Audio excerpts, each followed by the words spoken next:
So I have never watched Spice and Wolf. I've seen bits and pieces of episodes over the years, but I've never properly sat down and watched Spice and Wolf. So I honestly know nothing about this show. I knew that there was a guy named Lawrence and a wolf girl named Holo, and that was about it. I unironically know literally nothing about it other than my one friend Max. I think he would kill me if I didn't talk about this show, at least with the new one.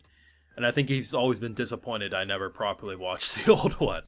So for me, I sat down with no expectations other than, in a weird way, it kind of gave me familiar vibes of that when the Fruits Basket remake came out. You know, a lot of classic fans saying like, hey, we only got up to a certain point, now that we get this like better visuals, maybe we'll even get a full adaptation. I think the original anime had a couple of cores, and this one is going to be a back-to-back 2-core, and potentially maybe we'll get more than this. I don't know. All I know is very quickly watching this episode, it actually gave me this very interesting blend of almost like, I feel like the way the characters, especially Lawrence and Holo, talked, I was like, there's something about that had very Fruits Basket energy. Not in the way of like certain drama of that show, but more so the way they interacted. And I don't know what it was. Maybe it's how they detailed the world. There was a lot of wide shots, really just enjoying nature in this show. It was almost like I was in Kino's Journey as well. It's like Fruits Basket Interactions meets Kino's Journey, and that's freaking fantastic. This is one of those shows where I don't expect I'm gonna be like, jaw on the floor, holy shit, can you believe what I just saw? More so, it feels like one of these shows where I'm gonna kick back, I'm going to really enjoy the characterization and the build-up between two people from two very different walks of life. Essentially, this wise wolf, she's basically a god among men. And the idea of how they like were explaining the harvest and just the kind of concept of how, you know, you can't just always have like a bountiful harvest every year. Some years you have to have maybe a slower, and then obviously how that ruins the reputation. The idea of how she traveled like to and from through like the wheat and stuff. A lot of little small nuances that really just had me saying, yeah, maybe I should have been kicking myself for never jumping aboard the Spice and Wolf train before that. But I think another thing that kind of always pushed me away is like, I knew it wasn't a full adaptation, and I was like, you know, eventually they'll probably remake it, and here we are. And I'm not sure, people can correct me if I'm wrong here, but I get the impression that the beginning of this intro was kind of like a mixture of both new and old fans. Like almost she was talking to a little kid, pretty much talking to like people like me, having no idea, and like saying, hey, I'm gonna tell you a story about Spice and Wolf. And it's like the old wise Holo saying the story was almost like all the old like light novel readers and anime watchers trying to tell us new fans about how great it is. I don't know, it just felt very charming, and in general, this was a pretty flawless first episode. Now, I, of course, have a full live reaction to episode 1 of Spice and Wolf 2024 over on my Patreon. If you want to see my full and get thoughts, they're over there if you're interested. Not sure how I'm going to label this. I might just call it Spice and Wolf and leave it at that. Maybe I'll use 2024. Maybe I'll use the full title that they gave it. I don't know, but in general, we're just talking about the new Spice and Wolf. My favorite thing, unironically, and I don't want this to undersell the rest of the episode, but I have to compliment this, okay? The horse animation was fantastic. Now, here's the thing. There's not a lot of animators who are good at animating horse movement. So a lot of times you see these, like, I swear to God, they use the same 3D horse to pull a carriage in every other anime. And whatever they did in this episode, like, that horse was buff out of its mind, but it moved so realistically, and honestly, I'm a sucker for the little, small, fine details, whether it's like a character holding a cup of coffee or whatever they're drinking, and they're moving their fingers across the top of it. Here's the thing about anime. I love anime. It's my favorite animated medium, but anime doesn't move as much as a lot of other mediums out there that use animation. Really, the only one that moves less is like stop motion and stuff like that, because that's just how it is. It's how it's always been.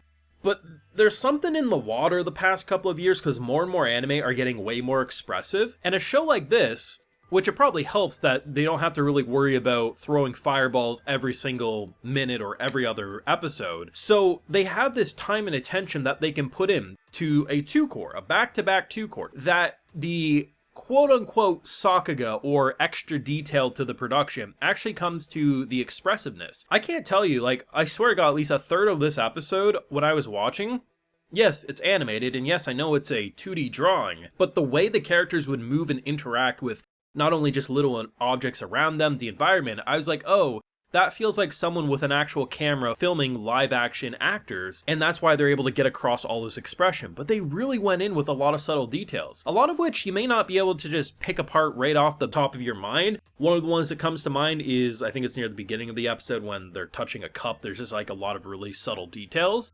But if you remove, I think, even half of these little moments, the episode feels a lot more flat and stiff and probably wouldn't feel as 2024 HD upgrade as it currently does. But the star attraction is without a doubt going to be Lawrence and Holo's relationship. Buddy literally just finds this naked wolf who comes in, and honestly, I swear to God, if you would have told me that she's Taiga from Toradora's sister, I would have believed you with some of the feistiness in her voice. But she's such an interesting character right from the get-go, and I think one of the more subtle but also kind of heartbreaking moments is the fact that you don't know exactly what happened initially, but when she pops up in the bed later on, it really becomes quite sad. So he's like, hey, let me see your true form. She says, give me blood or wheat. Takes the wheat. And I thought she turned into some 30-foot giant monstrosity. Maybe she did. I don't know. In the opening, someone does that. But the idea that he then just runs away. And I'm thinking he's running away from a giant beast.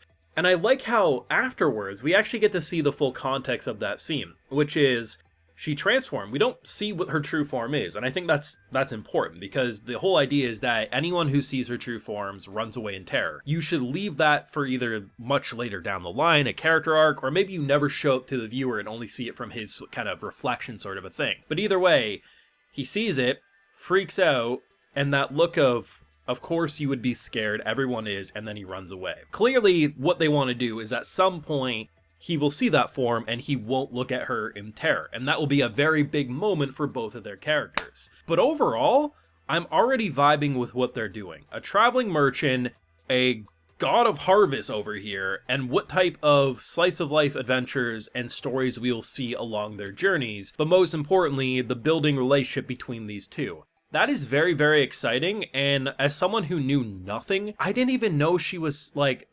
this god that gets worshipped for harvest. Like, I knew nothing. I knew the characters' names and there was traveling. That was my expectations. And honestly, leaving this, I'm actually kind of kicking myself for not jumping aboard sooner. And I can already hear my friend Max saying, I told you so. But hey, similar to Fruits Basket, I'm okay with this being my first introduction because this felt very polished, very refined, and it seems like it's going to be a certified banger. Now the thing is Mondays have a shit ton of anime, so this might end up being a Tuesday review show. I still haven't figured it out, so we'll figure out as we go. So it may be a Monday release or it may be a Tuesday release, one of the two, but as long as it doesn't have absolutely abysmal views, I hopefully can do this thing for the whole thing on the channel, but we'll see where it goes. Let me know what you thought of episode 1, whether if you're brand new to the world of Spice and Wolf or if you've been waiting for a long time for more. Let me know down below, leave a like if you enjoyed, subscribe if you're new around here, of course ring the bell so you know if I went up a little more, and like I mentioned, we have full live reactions over on my Patreon, and hey, while you're over there, I'll also give you a video shout out. So today we got Riot Scaro, Kalichin, Marta Kira Anami, TMG Gaming 999, and Tsukili Sun. So I appreciate the support, everyone. Please take care. Have a good one.